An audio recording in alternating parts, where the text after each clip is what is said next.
아침 공기가 아직 차갑게 남아있던 늦가을의 어느 날이었다. 서울 외곽의 작은 무료급식소 앞 봉사자들이 하나둘 모여들었다. 그 중에서도 유난히 눈에 띄지 않는 한 할머니가 있었다.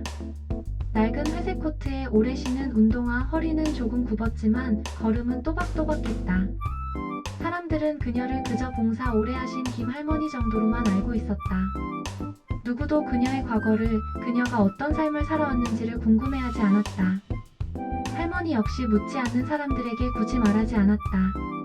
그날도 할머니는 평소처럼 말없이 일을 시작했다. 채소를 다듬고, 국을 젓고, 식판을 나르며 노숙인들에게 따뜻한 미소를 건넸다. 많이 드세요. 그 한마디가 전부였다. 봉사를 마치고 돌아가려던 순간 급식소 앞 도로에서 갑작스러운 소란이 일어났다. 검은색 벤츠 한 대가 도로 한가운데 멈춰서 있었다. 고급 세단 특유의 위압적인 분위기와는 달리 차주는 난감한 표정으로 휴대폰을 붙잡고 있었다. 여보세요? 지금 시동이 안 걸립니다. 갑자기 경고등이 다 켜졌어요. 그는 재벌그룹의 회장이었다. 중요한 회의에 가는 길이었지만 차는 완전히 멈춰버렸다.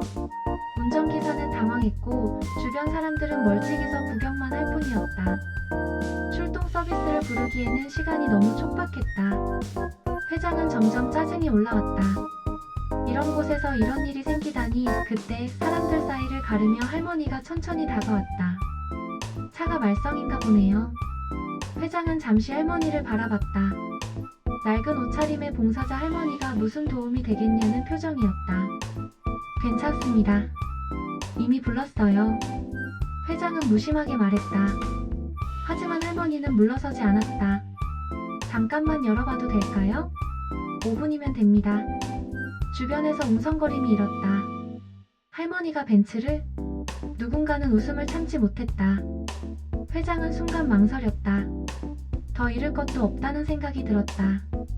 알겠습니다. 하지만 빨리 해주세요.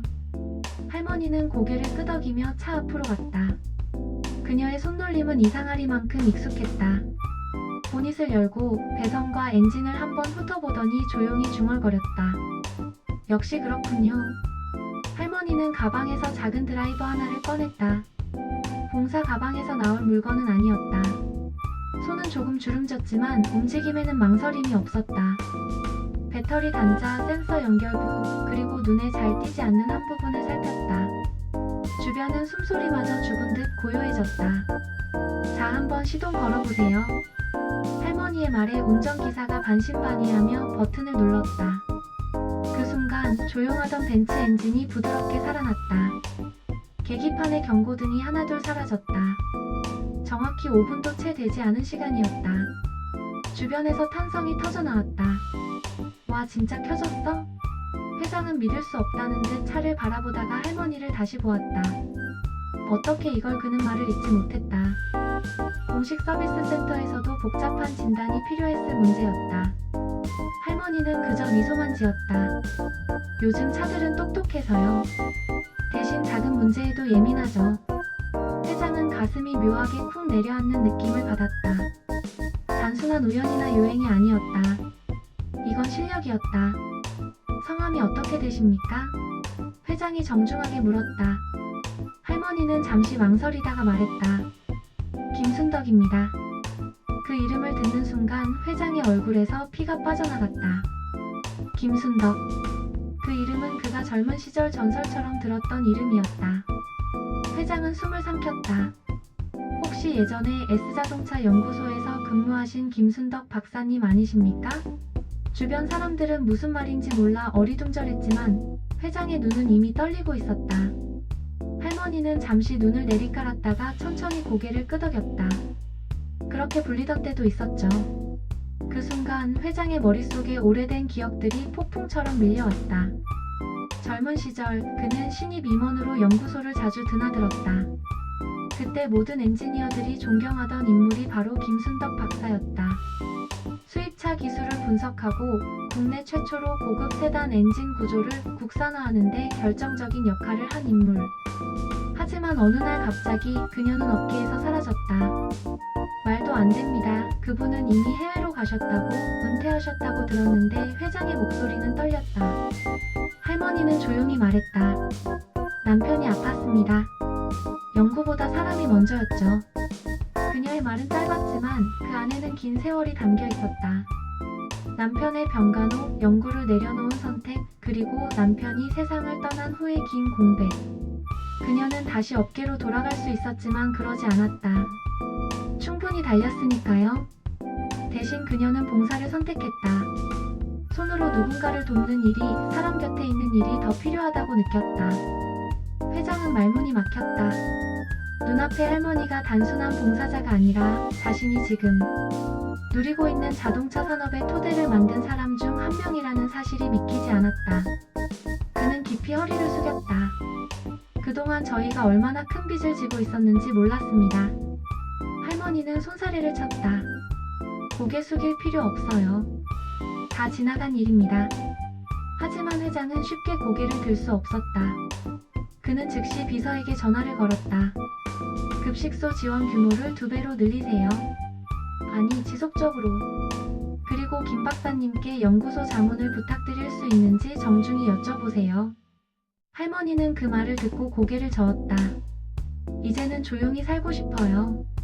대신 여기 오는 사람들 식사만은 끊기지 않게 해주세요. 회장은 그제야 진짜 존경이 무엇인지 알 것 같았다. 명예나 돈이 아니라 선택의 무게로 증명되는 사람. 벤츠는 아무 일 없었다는 듯 도로를 떠났다. 하지만 그 자리에 남은 사람들의 마음은 오래도록 흔들렸다. 할머니가 그런 분이었대.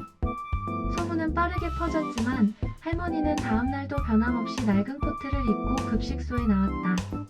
국을 젓고 식판을 나르며 똑같이 말했다. 많이 드세요. 다만 그날 이후 급식소의 음식은 조금 더 따뜻해졌고 조금 더 풍성해졌다. 그리고 가끔 고급 세단이 조용히 골목에 멈춰 서는 날이면 회장은 차에서 내려 할머니에게 먼저 인사를 했다. 누구도 크게 떠들지 않았지만 모두가 알았다. 진짜 위대한 사람은 가장 낮은 곳에서 조용히 세상을 고친다는 것을. 회장이 차를 타고 떠난 뒤에도 급식소 앞에는 한동안 묘한 여운이 남아있었다. 사람들은 방금 벌어진 일을 쉽게 입 밖으로 꺼내지 못했다. 누군가는 감탄했고 누군가는 믿지 못하겠다는 표정으로 할머니의 뒷모습을 바라봤다. 그러나 김순덕 할머니는 언제나처럼 조용히 설거지통 앞에 섰고 고무장갑을 끼며 아무 일도 없었다는 듯 물을 틀었다. 철그릇이 부딪히는 소리만이 그녀의 마음을 대신 말해주는 것 같았다. 그날 밤 할머니는 좁은 원룸으로 돌아왔다. 벽에는 오래된 흑백 사진 하나가 걸려 있었다. 젊은 시절의 그녀와 남편이 연구소 앞에서 나란히 웃고 있는 사진이었다. 남편은 늘 말했다. 당신 손은 사람을 살리는 손이야. 기계도 사람도. 그 말을 떠올릴 때마다 할머니는 잠시 눈을 감았다. 그리고 다시 현실로 돌아와 다음날 봉사를 준비했다. 하지만 그 다음날부터 조금씩 변화가 시작됐다. 급식소에 최신 조리기구가 들어왔고 겨울을 앞두고 두툼한 담요와 방한용품이 쌓이기 시작했다. 후원자는 익명이라고 적혀 있었지만 사람들은 굳이 묻지 않아도 알 수 있었다. 그 벤츠의 주인이 누구인지. 며칠 뒤 회장은 다시 급식소를 찾았다. 이번엔 수행원도 비서도 없이 혼자였다. 고급 코트를 입었지만 일부러 눈에 띄지 않으려 모자를 눌렀었다. 그는 급식줄에 조용히 섰다.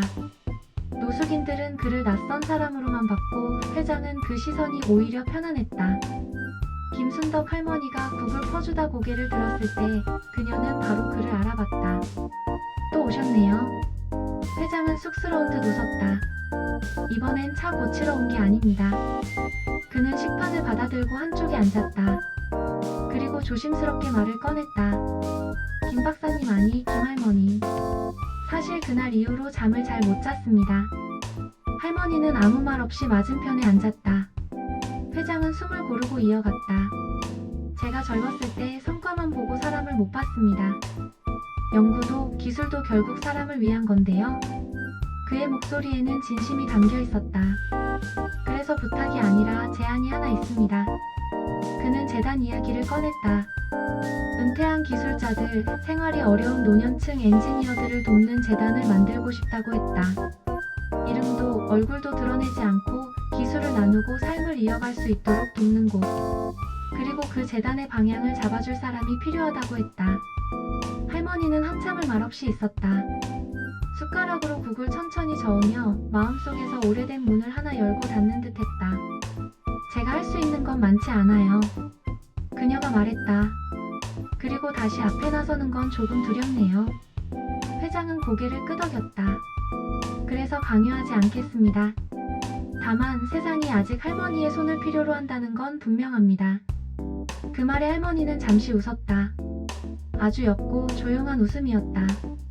그날 이후로 할머니는 급식소 봉사를 계속하면서도 일주일에 한 번 작은 공간을 찾기 시작했다. 재단 이름도 없이 시작된 그곳에는 한때 공장에서, 연구실에서 일하다 삶이 기울어진 노인들이 모였다. 할머니는 강단에 서지 않았다. 대신 둥근 탁자에 함께 앉았다. 요즘 차는 왜 이렇게 복잡해졌을까요? 누군가 농담처럼 말하면 할머니는 종이에 간단한 그림을 그리며 설명했다. 사람들은 점점 그녀를 박사님이 아닌 선생님이라 불렀다. 놀라운 변화는 거기서 그치지 않았다. 재단을 통해 수리된 중고차들이 복지시설로 보내졌고 이동이 불편했던 노인과 장애인들이 혜택을 받았다. 언론은 이 기적 같은 움직임을 취재하려 했지만 회장은 모두 정중히 거절했다. 주인공은 드러나길 원하지 않습니다. 그러던 어느 날 급식소에 한 청년이 찾아왔다. 낡은 점퍼에 기름때가 묻은 손, 눈빛에는 절박함이 서려 있었다. 그는 자동차 정비를 공부했지만 학비와 생활비를 감당하지 못해 포기할 위기라고 했다. 할머니는 그의 손을 잠시 바라보다 말했다. 손이 정직하네요. 그리고 조용히 말했다. 포기하지 말아요. 길은 생각보다 가까이 있어요. 그 청년은 재단을 통해 다시 공부를 시작했고 몇 년 후 정비소를 열었다. 개업날 그는 할머니를 가장 먼저 초대했다. 선생님 덕분입니다. 할머니는 그저 고개를 끄덕이며 말했다. 네가 한 거지. 계절이 몇 번 바뀌었다. 어느새 할머니의 머리는 더 휘어졌고 걸음은 조금 느려졌지만 눈빛은 여전히 맑았다. 어느 겨울날 급식소 앞에 또다시 차 한 대가 멈췄다. 이번엔 벤츠가 아니라 오래된 트럭이었다. 시동이 걸리지 않아 난감해하는 봉사자를 보고 할머니는 자연스럽게 다가갔다. 누구도 놀라지 않았다.